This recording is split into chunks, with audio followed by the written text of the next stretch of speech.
Assalamu alaikum guys, this is Mohammed Irfan. I hope you will be fine.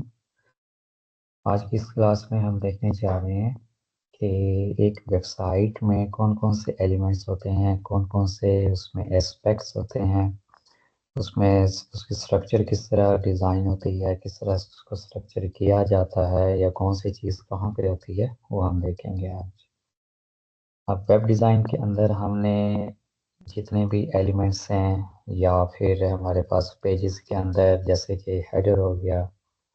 एक website के अंदर एक page होता है, यानी कि आपको आइडिया है इस चीज़ का कि एक वेबसाइट जो है वो मुख्तलिफ पेजेस से मिलकर बनती है और मुख्तलिफ पेजेस जो हैं वो मुख्तलिफ ऐसे समझ लें कि बॉक्सेस या फिर समझ लें सेक्शन से मिलकर बनता है एक पेज, ठीक है। और एक सेक्शन जो है वो एलिमेंट्स से मिलके बनता है, ठीक है। अब मिसाल के तौर पर हम ये एक सबसे पहली चीज़ देखते हैं कि एक वेबसाइट जो है हमारे पास, अब देखें ये वेबसाइट है हमारे पास और इसमें काफ़ी सारे पेजेस हैं, यानी पेजेस मिलके एक कंप्लीट वेबसाइट बनाते हैं।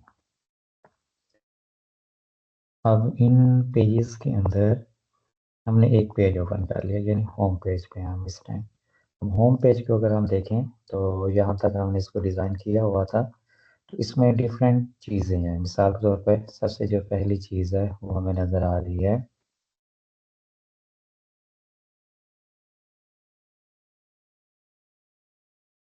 ये वाला, ठीक है। पहले वाला जो है वो खुद से आ गया,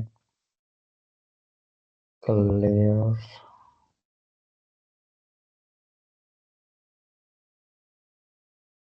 ये वाला, ठीक है। ये वाला हमारे पास वेबसाइट का हेडर है।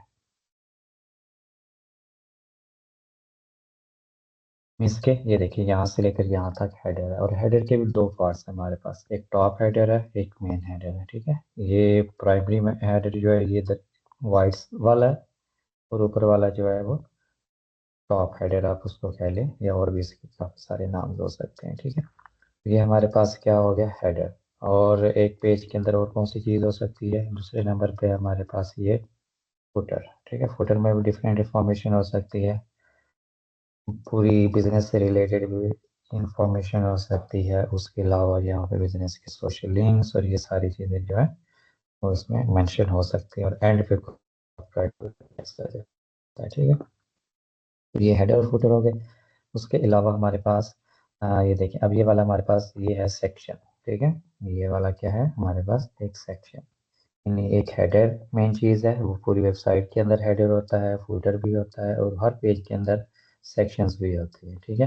अब ये एक सेक्शन है, इसी तरह डिफरेंट सेक्शंस बनते जाएंगे और एक पेज बनता जाएगा। अब एक हेडर के अंदर आप देखिए, हमारे पास हेडर के अंदर मुख्तलिफ एलिमेंट्स हैं हमारे पास यहाँ पे। अगर मैं इसका कलर कर दूँ चेंज, ठीक है, ये एक एलिमेंट है हमारे पास, ठीक है। ये दूसरा एलिमेंट है, और एलिमेंट से पहले भी एक और चीज़ है हमारे पास। मैं आपको अगर थोड़ा सा डिटेल से इसको विजुलाइज करके दिखाऊं, तो ये हमारे पास हेडर है, पूरा हेडर। हेडर के अंदर अब एक हमारे पास यहाँ पे है पड़ा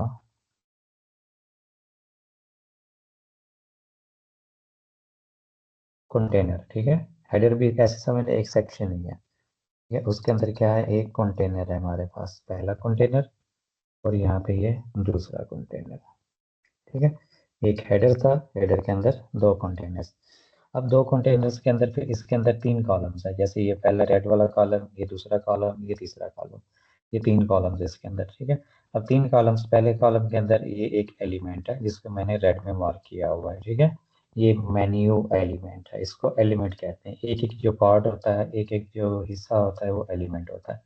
अब ये सोशल मीडिया वाला एलिमेंट है, और ये बटन एलिमेंट है। इसी तरह यहाँ पे ये लोगो का एलिमेंट है, इसी तरह ये फिर मेन्यू का एलिमेंट है, ठीक है। इसी तरह ये देखिए, ये एक एलिमेंट है जिसमें हमारे पास ये लॉगिन वाला है, और ये एक दूसरा एलिमेंट है यहाँ पे सर्च वाला है, ओके। तो ये चीज़ें हैं, इस तरह हम इसको विजुलाइज करते हैं जब भी हमने कोई एक वेबसाइट बनानी होती है, इसी तरह ही इसको विजुलाइज किया जाता है। अब मिसाल के तौर पर यही स्ट्रक्चर हमने बनानी हो तो हम उसको डिज़ाइन कैसे करेंगे, ठीक है। तो उसके लिए अच्छा, तो अब इस तरह हम इनको देखते होते हैं कि हमारे पास कौन कौन सी चीज़ें हैं एक वेब पेज के अंदर।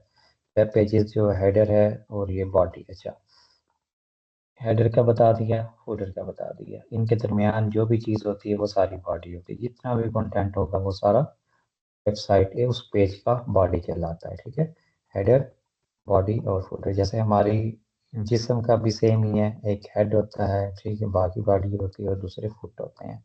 इसका भी यही हिसाब किताब है। फिर उसके बाद उनके अंदर फिर क्या होते हैं, कंटेनर्स होते हैं, सेक्शंस होते हैं, कॉलम्स होते हैं। ठीक है, अब ये देखिए हमारे पास मेन चीज़, हमारे पास ये सेक्शन है, फुल सेक्शन। सेक्शन के अंदर दो कॉलम्स हैं, एक ये ऊपर वाला और एक नीचे वाला। अब पहले कॉलम के अंदर तीन, यानी कि पहले कंटेनर है, चले आप ऐसे समझ लें कि एक सेक्शन, उसके अंदर दो हॉरिजॉन्टल कॉलम्स हैं।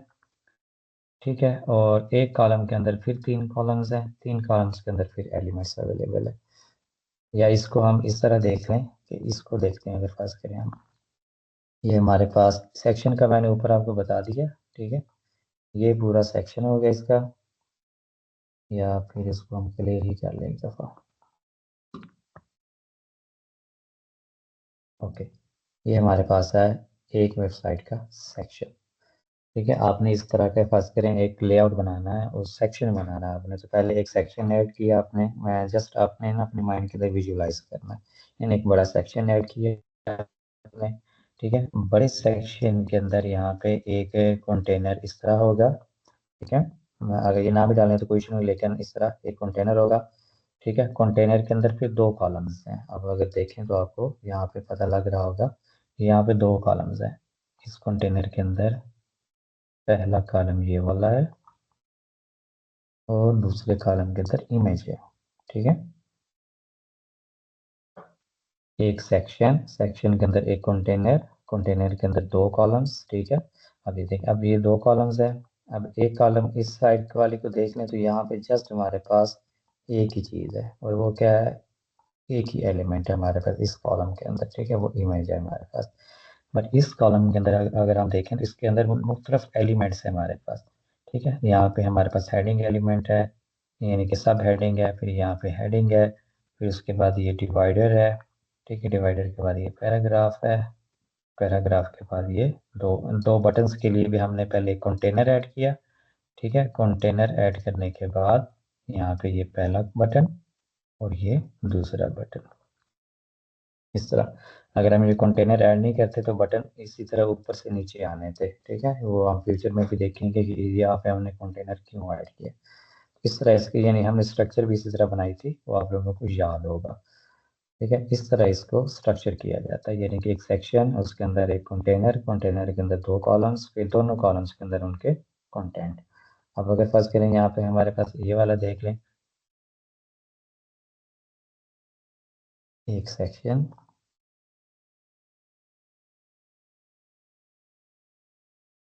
ठीक है, एक सेक्शन हो गया फर्ज करें फुटर का, या फुटर का सेक्शन जो है वो यहाँ से लेकर यहाँ तक बने। ठीक है, इसके अंदर दो कॉलम्स है हमारे पास, यानी एक ऊपर वाला और एक ये नीचे वाला। ओके, तो इस कॉलम के अंदर, यानी वो कंटेनर समझ लो उनको, कंटेनर्स या कॉलम्स वैसे एक ही है, लेकिन आप कंटेनर समझ लें।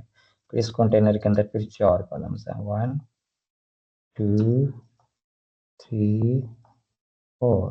ओके, फिर इन चारों कॉलम्स के अंदर उनके रिलेटेड जो कंटेंट है, और इस कॉलम या कंटेनर के अंदर फिर ये वाला कंटेंट है। ठीक है, आई होप कि आपको इन चीज़ों की समझ आ गई होगी। इस तरह हमने इनको विजुलाइज करना है। ठीक है, फिर ही डिज़ाइन बन सकता है, बगैर विजुलाइजेशन के डिज़ाइन बनाना बहुत मुश्किल हो जाता है। फिर ब्लॉक्स, विजेट्स। ठीक है, फिर इसके अंदर ये ब्लॉक्स होते हैं, विजेट्स होते हैं, ये मैंने आपको ये बता दिया था। ठीक है, फिर using wire frames to plan a website. अच्छा, वायर फ्रेम हम कैसे विजुलाइज करते हैं।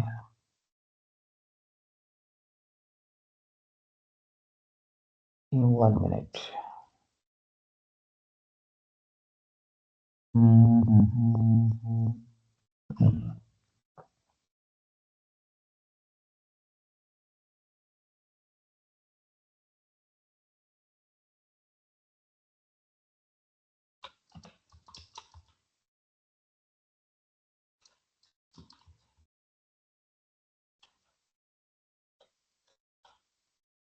एप्स में जाके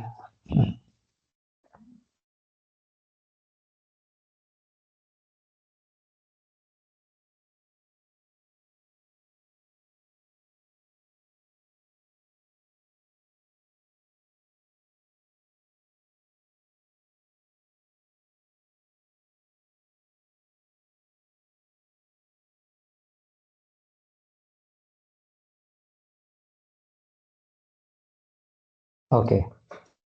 तो इसमें मैं एक ऐप ढूंढ रहा हूँ बट वो मुझे मिल नहीं रही।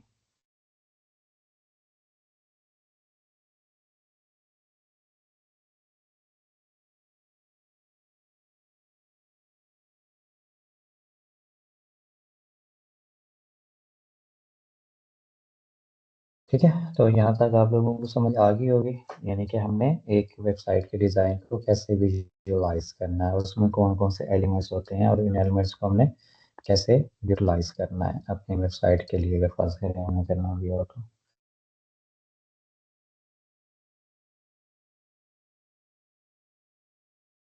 ओके, उसके बाद है हमारे पास स्ट्रक्चरिंग पेजेस